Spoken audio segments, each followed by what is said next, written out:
Hello boys and girls, ladies and gentleman, मेरा नाम है दानिश और आप देख रहे हैं टेक्नोलॉजी आइलैंड। और आज इस वीडियो में हम रिव्यू करने वाले हैं PS5 का। मैं उसको यूज़ करके देख चुका हूँ, मैंने उस पर गेम खेल के देखे हैं, उसका कंट्रोलर वगैरह सब मुझे चीज़ें जो मुझे अच्छी लगी हैं, बुरी लगी हैं, उसके बारे में वो इस वीडियो के अंदर मैं बात करने वाला हूँ। तो यहाँ पर मैंने सारे प्ले स्टेशन यूज़ करके देखे हैं और ये कितना अपग्रेड वर्थ करता है अभी के टाइम पर। मतलब PS5 मुझे इतना वर्थ अपग्रेड लगा कि नहीं, वो भी इस वीडियो के अंदर बात करेंगे। मतलब कंप्लीट बात करेंगे प्रोज एंड कॉन्स की, जो कि मुझे PS5 के अंदर लगे।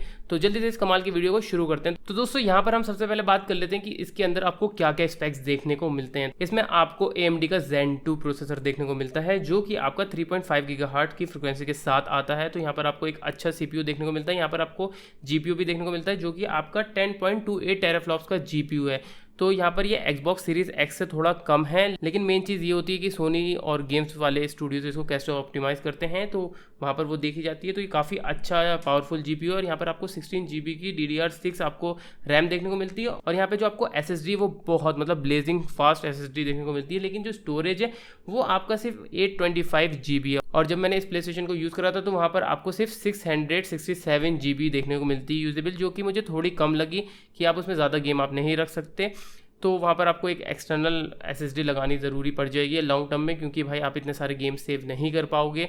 तो यहाँ पर मुझे स्टोरेज थोड़ा सा कम लगा है। और साथ ही में बात करूँ इसके वाईफाई और ब्लूटूथ वर्जन की, तो यहाँ पर आपको वाईफाई 6 देखने को मिलता है, जो कि आपको पता है कि लेटेस्ट है। और ब्लूटूथ 5.1 देखने को मिलता है, जो कि वो भी लेटेस्ट है। तो यहाँ पर आपको दोनों चीज़ें लेटेस्ट मिलती हैं। तो यहाँ पर मुझे स्पेक्स में कोई भी कमी देखने को नहीं मिली। ये सारी चीज़ें मुझे फुलफिल लगी कि हाँ सब कुछ सही है। बस सिर्फ और सिर्फ SSD को छोड़ के यार कम से कम 1 TB तो देनी चाहिए थी, तब जाके हमें कुछ 800 GB की SSD देखने को मिलती। लेकिन 800 GB की दी है तो वहाँ पर आपको कुछ 650 GB आपको देखने को मिलती है यूजेबल, जो कि कम है, सीरियसली कम है। इंसान को दूसरी SSD लगानी पड़ जाएगी। और भाई NVMe SSD, और वो भी जो PS5 के लिए कंपैटिबल है, वो तो बहुत ही ज़्यादा महंगी हैं। तो यहाँ पर ये चीज़ बस मुझे थोड़ी सी कमी लगी है। अब यहाँ पर हम इसके पोर्ट्स की बात कर लेते हैं कि आपको इसमें कौन कौन से पोर्ट्स देखने को मिलते हैं। तो पहले पीछे की पोर्ट्स की बात कर लेते हैं। तो यहाँ पर आपको एक पावर कॉर्ड के लिए तो पोर्ट देखने को मिलता ही है, जिससे आप इसको पावर सप्लाई देंगे। और यहाँ पर आपको एक HDMI पोर्ट देखने को मिलता है, और एक यहाँ पर आपको एथरनेट का पोर्ट देखने को मिलता है। अगर आपको लैन से कनेक्ट करना है तो आप उससे भी कर सकते हैं। और साथ में आपको यहाँ पर 2 USB के पोर्ट्स देखने को मिलते हैं, जिनकी जो स्पीड है वो 10 Gbps की है, जो कि आपको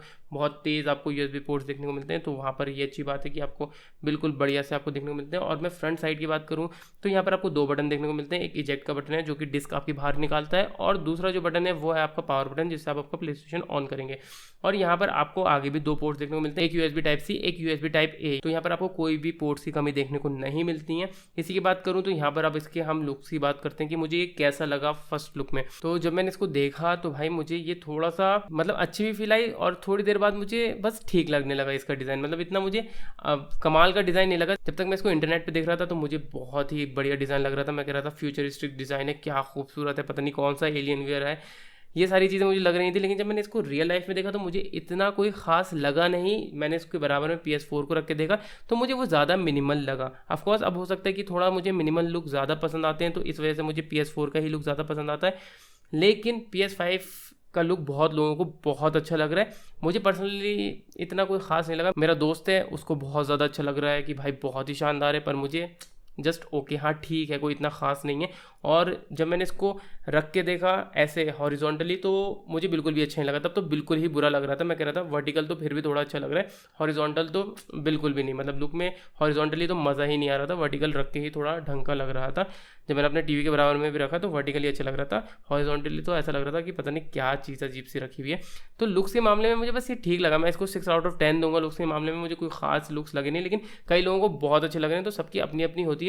बस ये मेरा एक अपना ओपिनियन है कि मुझे लुक्स इतने कोई खास अच्छे नहीं लगे। लेकिन इसमें वेंट्स भर भर के, मतलब हर जगह से हवा निकलने की पूरी जगह है भाई।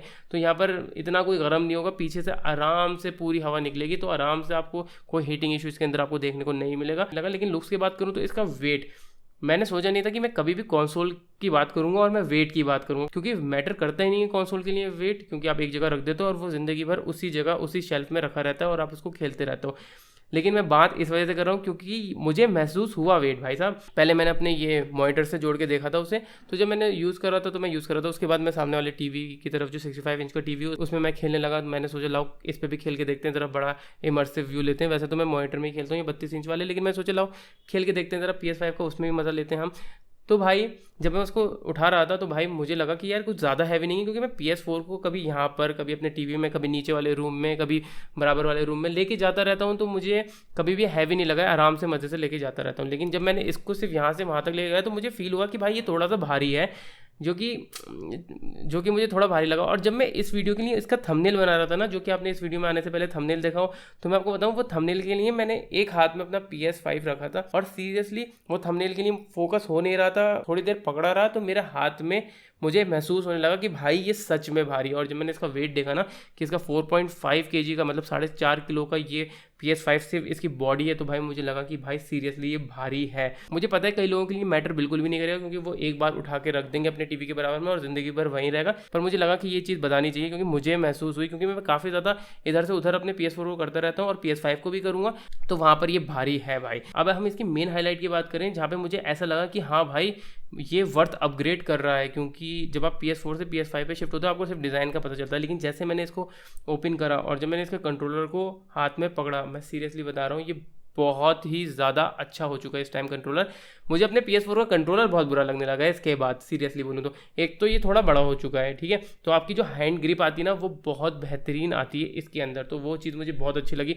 दूसरी चीज़ मुझे इसके अंदर क्या अच्छी लगी कि भाई इसका जो टेक्सचर फिनिश है ना, जो इसके आसपास की पूरी टेक्सचर फिनिश है वो बहुत ही ज़्यादा अच्छी है। अगर आप बहुत देर तक गेम खेलोगे और आपके हाथ में स्वेटिंग होती है, मेरे हाथ में काफ़ी होती है, तो अगर आपको वैसी होती है तो आपको कहीं भी ग्रिप की कमी महसूस नहीं होगी, आप आराम से अपने कंट्रोलर को ग्रिप कर पाएंगे। ऐसा PS4 के साथ नहीं होता है। जब भी हाथ मेरा स्वेट करने लगता है तो मुझे ऐसा लगता है कि मेरी ग्रिपिंग थोड़ी लूज़ होने लगी है, लेकिन PS5 के कंट्रोलर के साथ ऐसा बिल्कुल भी नहीं है। तो ग्रिपिंग भी बहुत अच्छी है, और पीछे यहाँ पर आपको इसके जो सिंबल हैं वो भी देखने को मिलते हैं, बहुत ही बारीक सारे, तो ये भी एक अच्छा टच दिया है सोनी ने।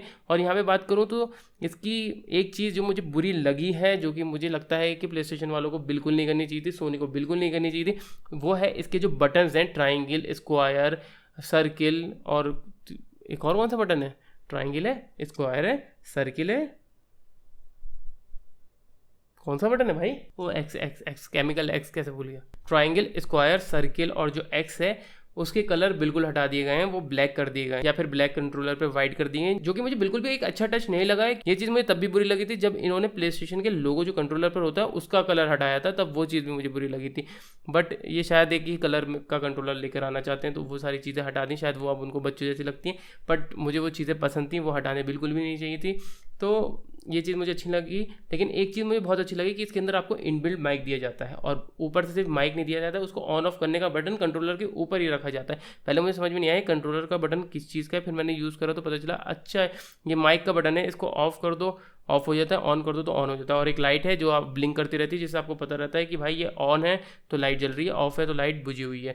तो यहाँ पर इसमें आपको 3.5mm का जैक मिलता है, जिससे आप अपने हेडफोन्स को कनेक्ट कर सकते हैं, और साथ में आपको डॉक के ऑप्शन भी देखने को मिल जाते हैं, वो पिंस देखने को मिल जाती हैं, जिससे आप इसको डॉक पे लगा सकते हैं। और सबसे बड़ी चीज़, जब मैंने इसको खोला, जो इसकी हैप्टिक्स हैं, जो इसकी वाइब्रेशंस मोटर है, जिस तरीके से इसका मोशन कंट्रोल, जो भी टेक्नोलॉजी का नाम दिया है सोनी ने, बहुत ही ज़्यादा बेहतरीन है। मतलब क्या ही बोलूँ, जब मैंने इसको यूज़ करा और मैंने सीधा एक्स्ट्रा रूम प्ले खेला, प्ले रूम है रूम प्ले, मतलब सीरियसली वो क्या गेम था। मतलब गेम तो कोई ख़ास नहीं था, लेकिन उससे जो कंट्रोलर का जो फील आया है, जो पूरा एक्सपीरियंस हुआ है कंट्रोलर का, वो कमाल का है। मतलब सीरियसली वो जो एक्सपीरियंस है वो बहुत ही शानदार है। वो आप कोई भी कंसोल ले लीजिए, कोई भी गेमिंग पीसी बना लीजिए, कोई भी लैपटॉप ले लीजिए, वो आपको नहीं मिलने वाला कहीं भी एक्सपीरियंस जो कि PS5 ने दिया है।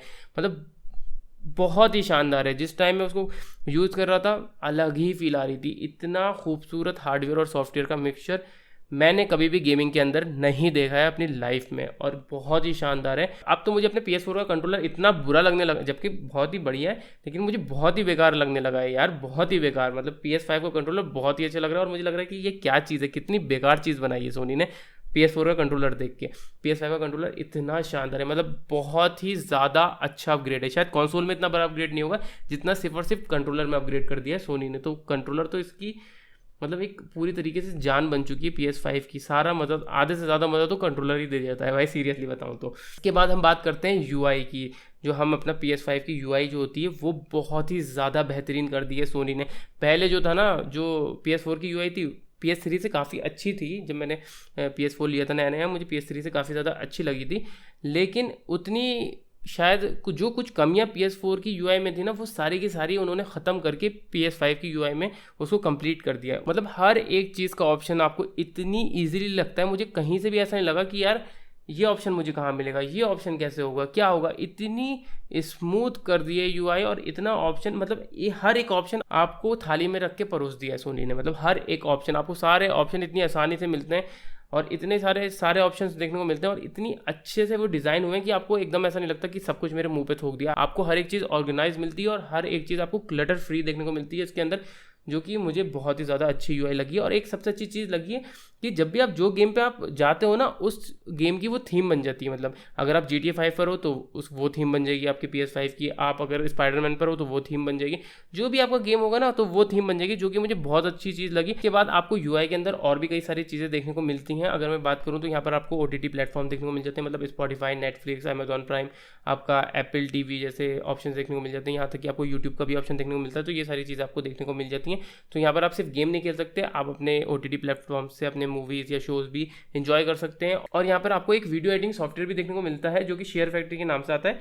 मतलब ये मत समझना कि आपको उस लेवल की एडिटिंग मिलेगी प्रीमियर प्रो जैसी, लेकिन कुछ क्लिप्स काट सकते हैं जो कि आपने PS5 में रिकॉर्ड कर रखी हो, तो वो सारी चीज़ें आप बड़े आराम से कर सकते हैं। तो ये मुझे अच्छा टच लगा, क्योंकि इतना पावरफुल प्रोसेसर है, इतना पावरफुल GPU है, ऊपर से रैम भी 16 GB की है। तो इतना सब कुछ के बावजूद उन्होंने एक वीडियो एडिटर भी दे दिया है कि आप थोड़ी बहुत एडिटिंग कर सकते हैं और अपनी क्लिप्स काट सकते हैं या उसमें इफेक्ट्स डाल सकते हैं। तो ये चीज़ें मुझे अच्छी लगी सोनी की तरफ से। तो UI मुझे काफ़ी ज़्यादा इसकी अच्छी लगी। लेकिन अब जब मैंने इसको गेम खेला 2K मॉनिटर्स में तो इतना मुझे पता नहीं चल रहा था फ़र्क, लेकिन जब मैंने अपने 4K TV के अंदर लगाया मेरे भाई, तो मुझे फ़र्क बिल्कुल पता चला। जब मैं इसको पास से देख रहा हूँ तो वह एक्सपीरियंस ही अलग था ना, कि जब मैं PS4 खेलता था और पास जाता था और देखता था यार पिक्सल फट रहे हैं तो पीछे हो जाता था। लेकिन इसमें क्या है कि भाई बिल्कुल पास जाके देखो, एक पिक्सल भी नहीं फट रहा है, वो बात ही अलग है। और जब मैंने GTA 5 खेला ना, मुझे किसी और गेम में इतना मतलब फ़र्क पता नहीं चला। जब मैंने GTA 5 खेला ना भाई साहब, क्योंकि मैंने GTA 5 अपने PC के अंदर भी खेल रखा, मैंने PS3 में भी खेल रखा है, मैंने PS4 के अंदर भी खेल रखा है, और जब मैंने PS5 के अंदर खेला ना, ग्राफिक ही अलग थे भाई, सीरियसली ग्राफिक्स ही अलग थे। मतलब बहुत ही शानदार लग रहा था GTA 5, लग ही नहीं रहा था यार मैं 2013 का गेम खेल रहा हूँ। ग्राफिक्स इतने ज़्यादा अच्छे थे और हर एक चीज़ इतने कलर्स थे, तो यहाँ पर बहुत ज़्यादा अच्छी चीज़ें थी। और ऊपर से 60 FPS की जो मज़ा आ रहा था ना, क्योंकि कंसोल में तो मैंने कभी 60 FPS का मज़ा चखा ही नहीं, मैंने तो अपने PC में ही 60 FPS का मज़ा चखा है ना। वहाँ पे तो मैंने कभी उम्मीद भी नहीं करी थी कि यार कंसोल के अंदर भी मुझे 60 FPS मिलेगा, लेकिन भाई यहाँ पर आपको 60 FPS देखने को मिलता है और बहुत ही शानदार लगता है। मैंने स्पाइडरमैन खेल के देखा, मैंने ऑर्डर खेल के देखा, मैंने GTA 5 भी खेला, तो मुझे ये सारे गेम्स खेले तो बहुत ही ज़्यादा अच्छा लगा। मैंने FIFA 2022 भी खेला, वो भी मुझे बहुत ही शानदार लगा। तो हर एक चीज़ बहुत ही शानदार थी। 60 FPS का बिल्कुल अलग ही मज़ा था। और जब मैं रे ट्रेसिंग गेम्स में ऑन कर रहा था, उसका भी मज़ा भाई बिल्कुल अलग था। लेकिन वहाँ पर मतलब मैं 30 FPS को मैं छोड़ रहा था, मतलब मुझे रे ट्रेसिंग का इतना शौक नहीं था। मैं कह रहा था 60 FPS पर है, वो मुझे ज़्यादा बेहतर लग रही है। मैं रे ट्रेसिंग ऑन नहीं कर रहा, मैं कह रहा हटाओ यार, कौन रे ट्रेसिंग ऑन कर रहा है, मुझे 60 FPS दो। तो बहुत ही बढ़िया एक्सपीरियंस लग रहा था, मतलब बहुत ही शानदार एक्सपीरियंस लग रहा था जब आप गेम खेल रहे हो। आपको जब क्वालिटी देख रहे थे ना, लेकिन ये चीज़ आपको 4K पे ही पता चलेगी। मैंने अपने 2K मॉनिटर्स पे भी जब ये चीज़ लगाई ना, तो मुझे इतना बड़ा कोई डिफरेंस पता नहीं चला। लेकिन जब आप अपने 4K TV में लगाते हो ना, तो आपको फ़र्क पता चलता है। तो इसके लिए आपके पास 4K TV होना चाहिए। लेकिन अब यहाँ पे बात करते हैं, ये तो मैंने आपको क्वालिटी बता दी, कि एक्सपीरियंस बता दिया कि कैसा है PS5, उसका लुक्स कैसे हैं, उसके मुझे गेम्स कैसे लगे, उसका कंट्रोलर मुझे कैसा लगा, क्या क्या चीज़ें थी, जो कमियाँ थी वो मैंने आपको इस वीडियो के दौरान बता दी। लेकिन अब सवाल आता है कि ये अपग्रेड वर्थ करता है या फिर मैं लैपटॉप या PC की तरफ चला जाऊँ। तो मैं आपको एक बात बता दूँ कि जिस प्राइस रेंज के अंदर ये आ रहा है ना, 50,000 रुपीज़, आप कोई भी आप लैपटॉप ले लीजिए। मैं तो कह रहा हूँ कि आप 50,000 का नहीं, आप 1 लाख रुपए का लैपटॉप ले लीजिए, आपको ये एक्सपीरियंस नहीं मिलने वाला जो कि PS5 आपको 50,000 रुपये में दे रहा है, आपको नहीं मिलेगा। आप PC बना लीजिए, आप 80,000 का 90,000 का PC बना लीजिए, आपको ये जो क्वालिटी है, ये जो एक्सपीरियंस है, वो आपको नहीं मिलने वाला जो ये 50,000 में सिर्फ दे रहा है। तो अगर आपको गेमिंग के लिए मशीन चाहिए तो आप डेस्कटॉप की तरफ और लैपटॉप की तरफ मत देखो, आप डायरेक्टली आप PS5 खरीदो। आपकी मर्जी डिजिटल लेना है या डिस्क लेना है, कौन सा लेना है उसके ऊपर भी मैंने वीडियो बना रखी है कि आपके लिए कौन सा बेस्ट बाय रहेगा, डिजिटल वर्जन या डिस्क वर्जन, तो वो भी आप जाके देख सकते हैं। लेकिन अब सवाल आता है कि अगर आपके पास PS4 है तो ये वर्थ करेगा कि अपग्रेड करना। तो मैं सीरियसली बोलूँ, अभी ये इतना वर्थ नहीं करेगा। अगर आपके पास 4K TV और आपके पास आप फुल HD का मज़ा ले लेके थक चुके हैं और आपको 4K वाली गेमिंग करनी है और 60 FPS में करनी है, तो आप जा सकते हैं। लेकिन अगर आपके पास फुल HD TV और आपके पास PS4 है, तो मैं यही बोलूँगा कि अभी ये इतना वर्थ अपग्रेड मुझे नहीं लग रहा है कि अगर आपके पास रिसेंटली अभी अगर आपके पास PS4 है, इतना बड़ा अपग्रेड नहीं आपको अभी लगेगा। क्यों नहीं लगेगा, मतलब मैं ऐसी चीज़ क्यों बोल रहा हूँ, क्योंकि पहली बात तो कि ऐसे कोई स्पेसिफिक गेम नहीं है अभी PS5 के लिए जो कि आपको ऐसा लगे कि यार PS4 है और मैं मिस कर रहा हूँ। ऐसा आपको कोई इतना बड़ा गेम आपको अभी नहीं देखने को मिलेगा। आपका जो गेम PS5 पर है वही आपके लिए PS4 पर है, तो कोई आप चीज़ इतनी मिस आउट नहीं करोगे। बस हाँ ये है कि आपको 4K 60 FPS का ऑप्शन नहीं मिलेगा और जो डुअल सेंस में आपकी वाइब्रेशंस है वो आपको देखने को नहीं मिलेंगी, तो वो चीज़ें आपको कुछ मिस आउट करेंगी। लेकिन यही बोलूँगा कि अगर आपके पास PS4 है तो अभी रुके रहो। अगर आप नया कंसोल ले रहे हो आप जाके इसको ले लो, बहुत ही बेहतरीन है, बहुत ही शानदार है, बिना किसी डाउट के। अगर आपने इससे पहले PlayStation नहीं ले रखा है, आपके पास पुराना कोई PS3 है वगैरह है, उसके बाद आप इसको अपग्रेड करोगे, आपको ज़मीन आसमान का फ़र्क लगेगा, आप बहुत मज़े से यूज़ करोगे। लेकिन PS4 है तो अभी आप इस पर अपग्रेड मत करो, पैसा है तो अपग्रेड कर लो। लेकिन अगर आप सोच रहे हो यार कि मैं अपनी पॉकेट की लिमिट को थोड़ा सा पुश करूँ, तो मेरे भाई मत करो कोशिश।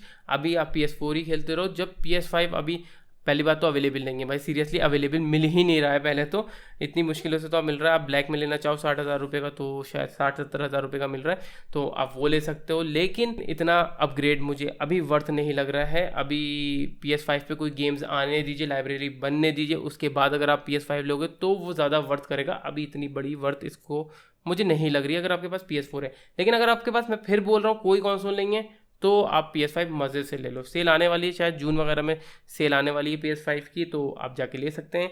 और हाँ, एक और चीज़ मैं आपको बताना भूल गया इसके कंट्रोलर के बारे में। एक चीज़ मुझे बहुत अच्छी लगी कि जब मैं गन्स चला रहा हूँ ना, तो अगर कोई हल्की गन है ना तो उसका ट्रिगर बड़े आराम से दब रहा है, लेकिन कोई भारी गन है ना तो उसका ट्रिगर एक अलग ही जान से दब रहा है। और अगर आप शॉर्ट गन यूज़ करो तो उसकी जान एक अलग ही लग रही है, आपको ज़ोर से ज़्यादा दबाना पड़ रहा है। और एक आपके पास नॉर्मल कोई बंदूक है तो वो बहुत आराम से दब रहा है। और आपके पास कोई ऐसी गन है जिसमें से जो बुलेट्स हैं वो बार बार दब रही हैं, तो आपको एहसास होता है उसका ट्रिगर बार बार बाहर भागता है, मतलब बाहर की तरफ वाइब्रेट करता है, जो कि एक अलग नेक्स्ट लेवल का एक्सपीरियंस देती है। मतलब कंप्लीटली एक्सपीरियंस बहुत ही ज़्यादा अच्छी होती है। तो दोस्तों फिलहाल के लिए इस वीडियो में इतना ही है। ये था रिव्यू PS5 का। तो अगर आपको पसंद आया तो लाइक कीजिए, शेयर कीजिए। कोई भी सवाल हो तो नीचे कमेंट बॉक्स में तो पूछ सकते हैं। और आपने हमारे चैनल को अभी तक सब्सक्राइब नहीं किया तो भाई क्या करो, तो जल्दी से सब्सक्राइब करो, क्योंकि मैं आपके लिए ऐसी वीडियोज़ लाता रहता हूँ।